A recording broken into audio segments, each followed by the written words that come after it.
3, Mahfud MD resmi mundur dari jabatan Menteri Koordinator Bidang Politik Hukum dan Keamanan dalam waktu 2 minggu sebelum pemilu 14 Februari nanti. Apa saja dampak dari mundurnya Mahfud MD kita akan bahas sore ini bersama Direktur Algoritma Research and Consulting Aditya Perdana dan Deputi Netralitas Penyelenggara Pemilu Timnas Amin Mardani Alisera. Selamat sore Bapak-Bapak. Selamat sore, Mas. Terima kasih sudah bergabung bersama kami sore hari ini. Saya ke Bang Mardani dulu. Bang Mardani, tanggapan Anda bagaimana terkait dengan mundurnya Mahfud MD?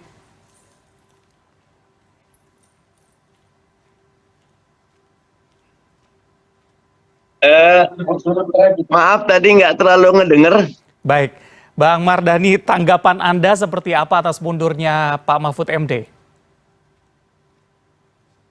Ya, yang pertama tentu saya menilai ini langkah yang gentleman.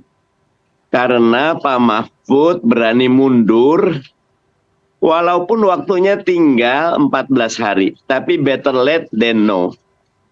Dan ini bisa menjadi indikasi beberapa hal. Yang pertama tentu boleh jadi Pak Mahfud ingin konsentrasi. Tapi bisa jadi juga ada yang mengindikasikan bahwa ada beberapa menteri yang merasa terintervensi. Ada beberapa kebijakan yang tidak tepat yang sudah mulai mengarah kepada quote and unquote negara memihak. Ya, apalagi Pak Presiden mengatakan bahwa presiden boleh kampanye, presiden boleh memihak. Jadi ini menarik dan kita bisa lihat konstelasinya setelah Pak Mahfud mundur. Begitu. Oke, baik. Tapi menurut Anda, apakah memang pejabat publik yang memang mencalonkan diri sambil juga menjabat ini harus mengundurkan diri begitu? Secara etika sebaiknya mengundurkan diri karena misal pengen jadi presiden atau wakil presiden, maka dia harus sudah belajar menjadi kompas moral bahwa mereka mestinya bisa mulai susah memisahkan mana tugas negara, mana tugas elektoral. Nah, paling baik mundur. Dengan mundur, dan itu tidak ada masalah kok, justru malah naik kelas dengan mundur. Jadinya orang ini benar-benar ingin mengabdi kepada negara. Walaupun sebagian suka mengatakan kan ingin menuntaskan. Lah, kalau ingin menuntaskan ya jadi menteri saja, tidak perlu maju ke capres dan cawapres. Karena capres-cawapres itu orang paling penting, bukan cuma ikut hukum, aturan bisa jadi ada. Sama seperti Pak Jokowi mau kampanye, susah memisahkan Pak Jokowi sebagai pribadi dan Pak Jokowi sebagai presiden. Tidur pun dia tetap institusi kepresidenan, harus ada pas pampres, lebih banyak mudaratnya, begitu. Oke, baik. Saya bergeser ke Bang Aditya. Bang Aditya, ini kalau Anda lihat memang seberapa besar kira-kira dampak elektoral terhadap pejabat publik yang mundur dari jabatannya?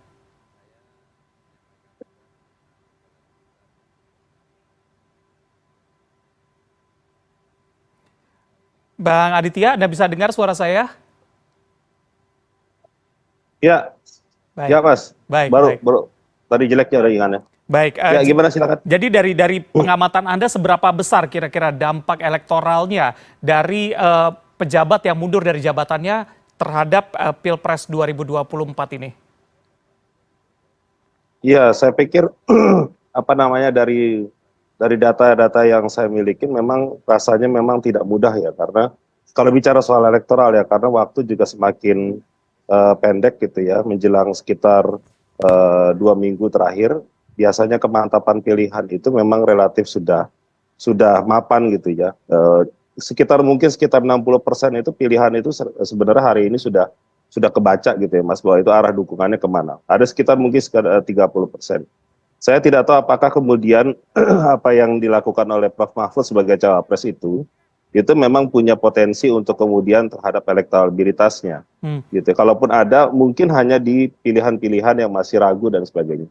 Tapi ini kita tidak tahu juga ya, memang harus dites juga di dalam konteks elektoral, di dalam survei gitu ya. Oke. Apakah itu punya berdampak secara lebih luas atau tidak gitu. Oke. Tapi sebelumnya kami juga sudah mengundang perwakilan dari TKN, kebetulan berhalang tidak dapat hadir pada sore hari ini. Bang Aditya, kita lanjut. Menurut Anda kira-kira ini seberapa besar ya pengaruhnya terhadap pemerintahan Jokowi yang memang waktunya tinggal beberapa bulan lagi? Ya, sebenarnya kalau dalam konteks pemerintahan Pak Jokowi, ini kan relatif kita punya dilema yang sama ya dari setiap pemerintahan ke pemerintahan yang lain gitu ya.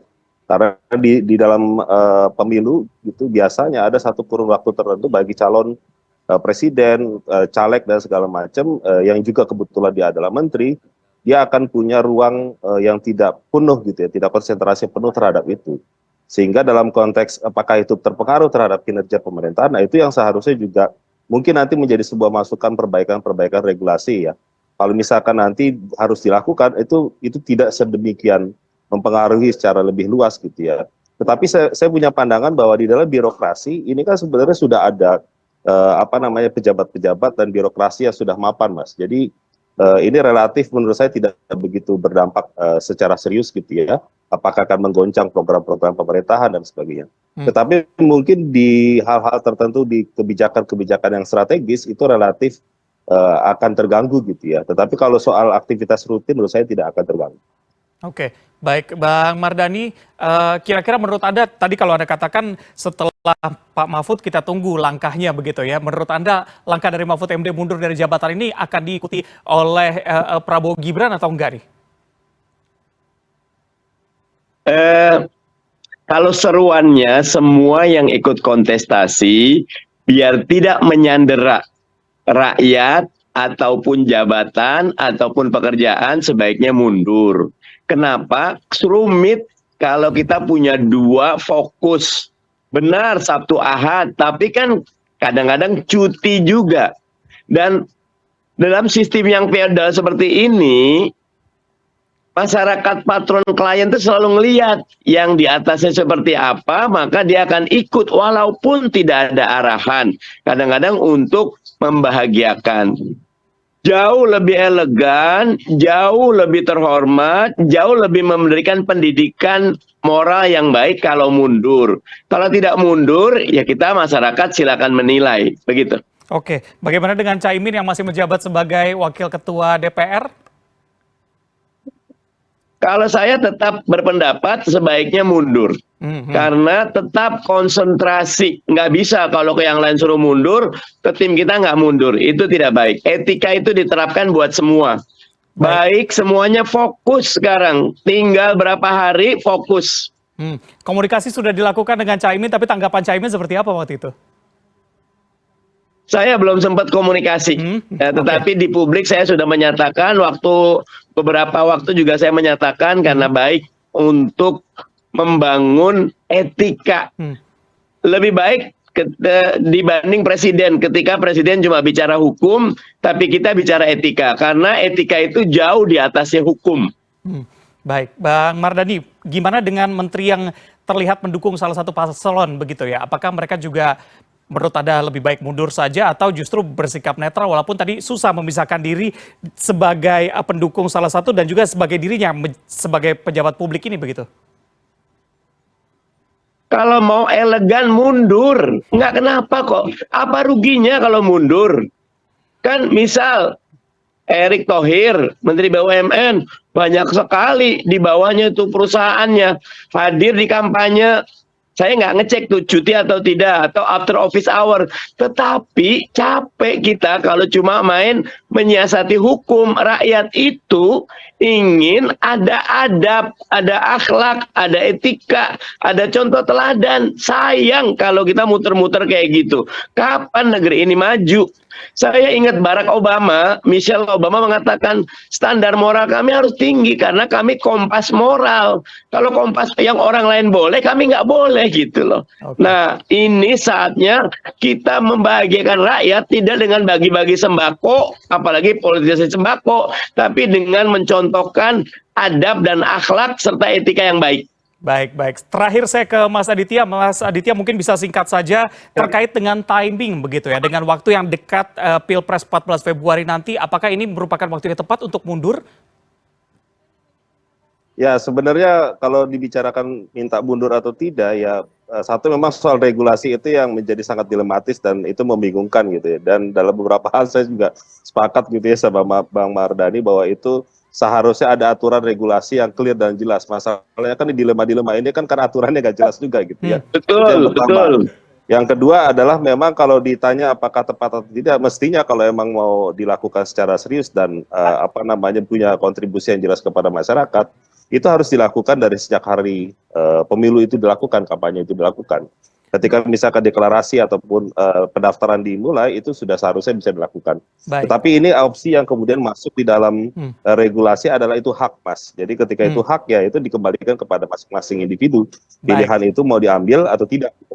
Baik, kita lihat apakah memang mundurnya Mahfud MD ini bisa memicu dari pasangan lainnya untuk mundur dari jabatannya yang terkait dengan Pilpres 2024 ini. Terima kasih Direktur Algoritma Research and Consulting Aditya Perdana dan juga Deputi Netralitas Penyelenggara Pemilu Timnas Amin Mardhani Alisera. Selamat sore. Sore. Sore, Mas Adit. Ya.